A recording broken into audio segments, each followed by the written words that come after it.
Pühapäeva õhtul pesin tsikli puhtaks. Pühapäeva õhtul pesin tsikli puhtaks, käisin poes, assin pooli veel. Ma vist ei ole see aasta veel tsiklit pesnud. No siis sul on pohhu ju. Sõnad tolmuohvile. Sinul ei olegi nii, aga ta on kuidagi eriliselt tuleb kuradi pesumasinasse panna. Tuleb tuulega sõita lihtsalt täie. Sinu tolm. Lähme siis tuleb kõigil ära minna või paneb ennem minema.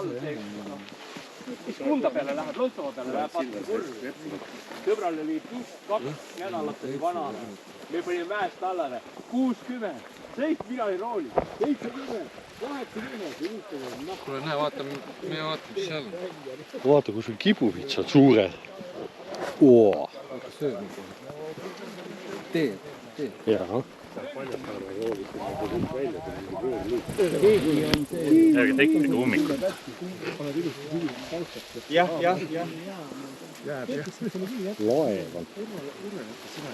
Sest et need, mis pilte vaatasin niimoodi, siis võin jagada kleepse ka, kellel on kaasas see taust kuhu panna. Ja muidugi võib Ihagivist häid lugusid rääkida, mis te lugesite.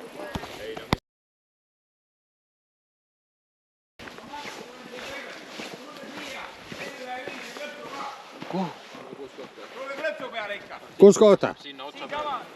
Teen mõned klõpsud ka ja nii, ja sõupilt ka, siis 3 peal, siis kõik hüppavad maast lahti. 1, 2, Sõupilt. 3. Sõuvad!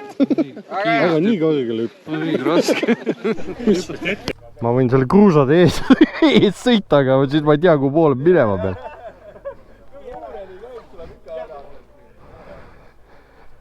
Tulete Kivikas meiega ka või? Tulete meiega või? Aga kus see all on? Aga kus ta on? Panebki. Jaa.